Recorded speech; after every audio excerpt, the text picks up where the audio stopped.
Okay, so you're scrolling through Instagram, right?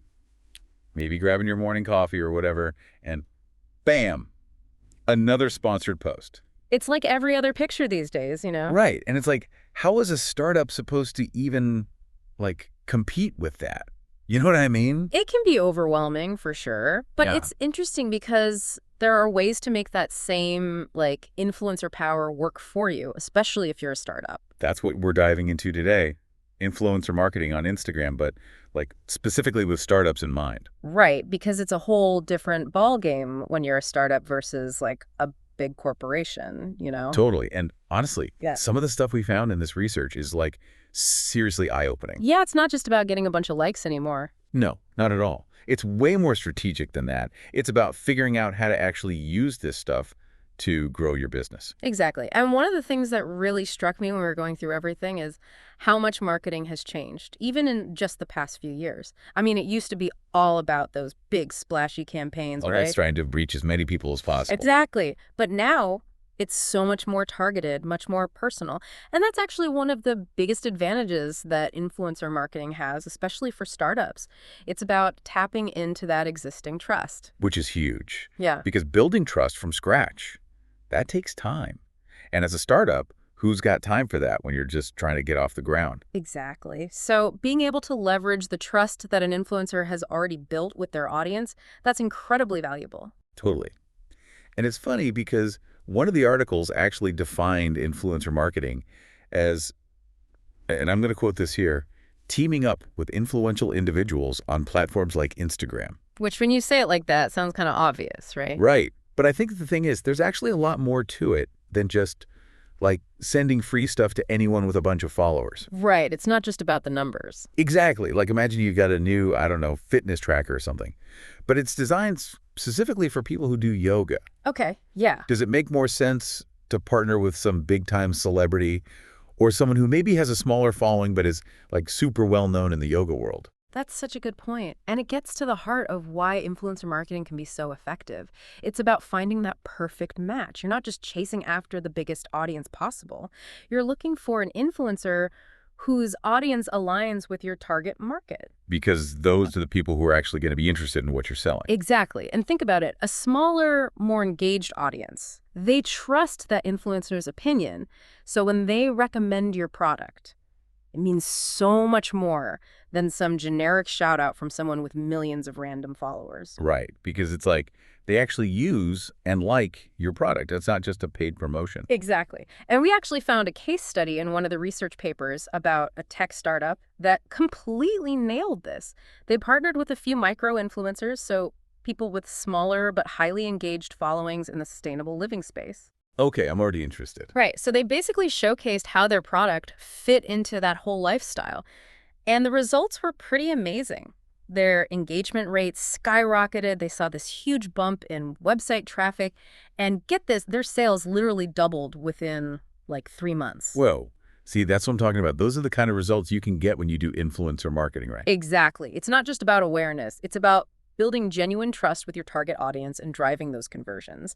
But finding the right influencers, that's just step one. True. Because let's be real, not every influencer is going to be a good fit for your brand, even if they have a massive following. It's all about being strategic.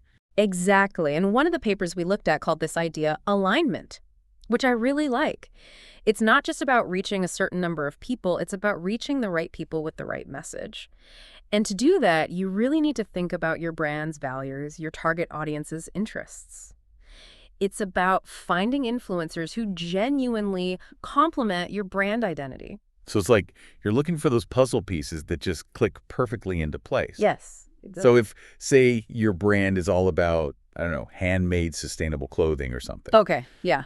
you wouldn't partner with someone who's known for doing those like fast fashion hauls. Right, because it would just feel totally inauthentic. And today's consumer, they can spot that kind of thing from a mile away, which is why the next part of this is so important, actually finding the right influencers to partner with. Okay, so we need to find the perfect influencers, right? Yeah. But how do we actually do that? It's not like there's like a yellow pages for influencers. Well, not a physical one, no. But there are definitely tools out there that can help. Remember those sources we were talking about? Yeah. Some of them mention these platforms like BuzzSumo and HypeAuditor. They're super useful, Basically, they're like search engines, but specifically for finding influencers. Oh, that's cool. So I could, like, search for sustainable fashion and see who pops up. Exactly. And you can get super specific too. You can filter by things like their niche, what their audience looks like, how engaged their followers are. So I could find someone who's, like, talking about ethical fashion and has a really active following of people who, like, actually care about that stuff. Yep. And that's huge because it saves you so much time and effort compared to, like, manually scrolling through Instagram trying to find the right people. Right, because who has time for that? Seriously.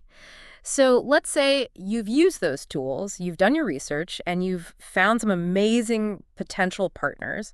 What's the next step? How do you actually reach out to these people? Okay, so this is where I always get a little, like, nervous. Is it, like, just sliding into their DMs and being like, hey, you want to collab?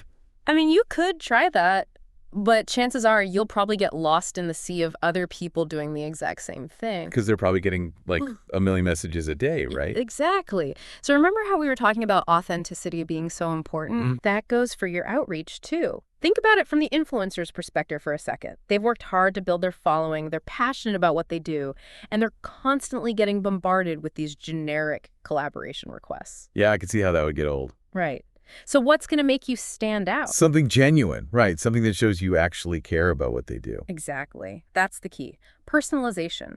Take the time to craft a message that shows you've actually looked at their profile, you understand their content, you think there's a real fit there. So instead of just being like, hey, I love your stuff, let's work together, I might say something like, I was so inspired by your recent post about, and then tie it into something specific they talked about. Yes. Exactly. Make it clear that you're not just sending out a mass email blast. You chose them for a reason. Because you genuinely connect with what they're doing. And exactly. You see it as a mutually beneficial partnership, not just a transaction. I love that. Okay, so let's say we've made contact. There's mutual interest. Everyone's excited. This is where we talk contracts, right? Payments, deliverables, all that. Yes. Absolutely. And honestly, this is something our sources were very clear about. Even if it feels a little formal, especially if you're just starting out, it's so important to get everything in writing. Okay, so a written agreement is, like, non-negotiable. I would say so, yes. Having a well-defined agreement protects both you and the influencer. So it's like no surprises down the line. Exactly. You outline things like what you're each expecting from the partnership, who's responsible for what, how much you're paying them, or what you're giving them in exchange. Right. All the nitty-gritty details. Makes sense. And speaking of deliverables, I'm curious, what exactly are those when it comes to influencer marketing? Is it just like a certain number of posts? It definitely can be that, especially if you're working with like Instagram Reels or something. But honestly, one of the things I found most interesting in the research is that a lot of experts are actually moving away from that kind of rigid approach. Oh, interesting. So it's not just about checking boxes anymore. Exactly. Yeah. Because remember how we talked about influencers having that unique voice and style? Well, a lot of times when you try to control every single detail of the content, it ends up feeling really forced and inauthentic. Right. Like if my favorite photographer on Instagram suddenly started using someone else's presets in all their photos, I'd be like, wait a minute, something's off here. Exactly. Their audience follows them for a reason, right? So when brands give influencers a little bit of creative freedom, the content usually performs much better. It feels more genuine, less salesy. Which is what you want, right? Yeah. Because people can tell when something's not genuine, especially on social media. Totally. Now, that doesn't mean you should just give influencers free rein to do whatever they want with your brand, but it's definitely a balance. You might provide them with, like, key messages or talking points, but then encourage them to incorporate their own personality, their own storytelling. Right, because ultimately they know their audience best. Exactly. You might even brainstorm content ideas together beforehand. One thing some of the sources mentioned was thinking outside of just the traditional, like, sponsored post format. Have you seen those, like, Q&A sessions some influencers do? Or live streams where they can actually interact with their followers in real time? Yeah, those can be fun. Right. And they can be really effective for influencer marketing, too. It just feels more engaging, you know? Right, because it's not just a one-way street where they're like, hey, buy this thing. Yeah. It feels more like a conversation. Exactly. And that's the kind of content that really resonates with people today. It's about creating something that feels like a natural extension of the influencer's existing brand, not just a random ad interrupting their feed. Okay, so we've found our perfect influencer match. We're making some killer content. Yeah. But how do we know if any of this is actually working? That's the million-dollar question, right? Because at the end of the day, it's not just about going viral or getting a ton of likes. It's about seeing a return on your investment, right? Yeah. Especially as a startup, every dollar counts. 100%. And that's why measuring your success is so crucial.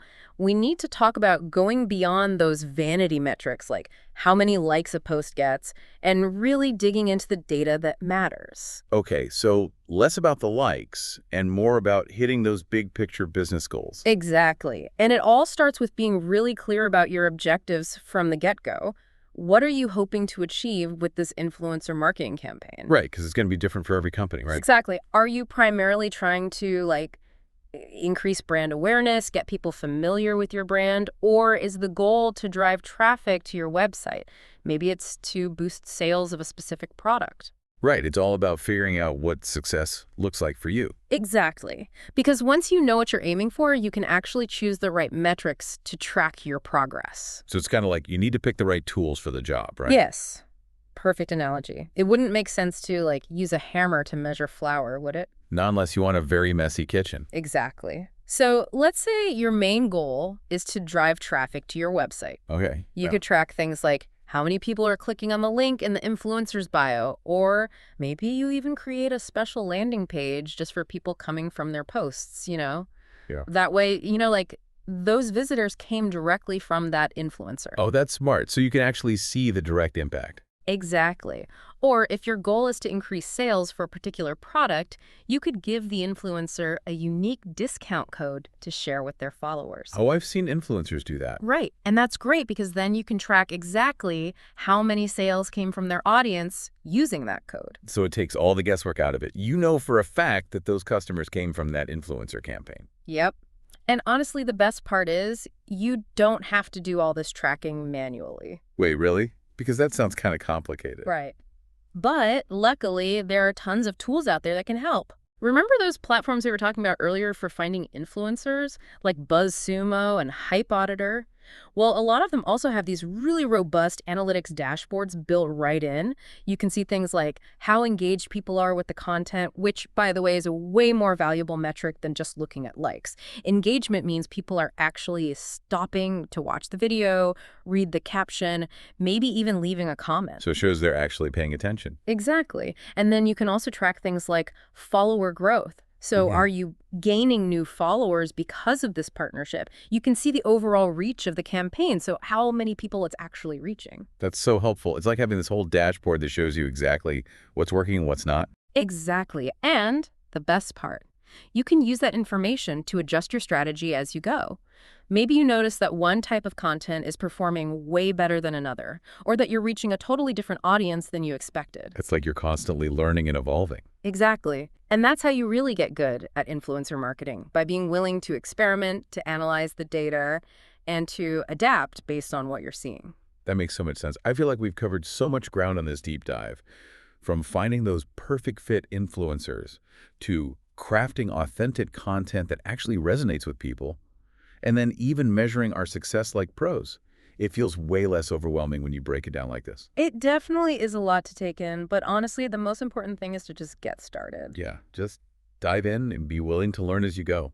Exactly. Because the world of influencer marketing is constantly changing, so the more you experiment and figure out what works for you. The better results you'll see. I love that. And hey, as you're navigating the world of influencer marketing, I want you to keep one thing in mind. Think about the influencers you genuinely love to follow. The ones who make you feel like they get you. Yes, exactly. Now imagine your brand being a part of that conversation, connecting with that audience in a way that feels authentic and engaging and actually adds value to their lives. That's the power of influencer marketing done right. Couldn't have said it better myself. Until next time, happy influencing, everyone.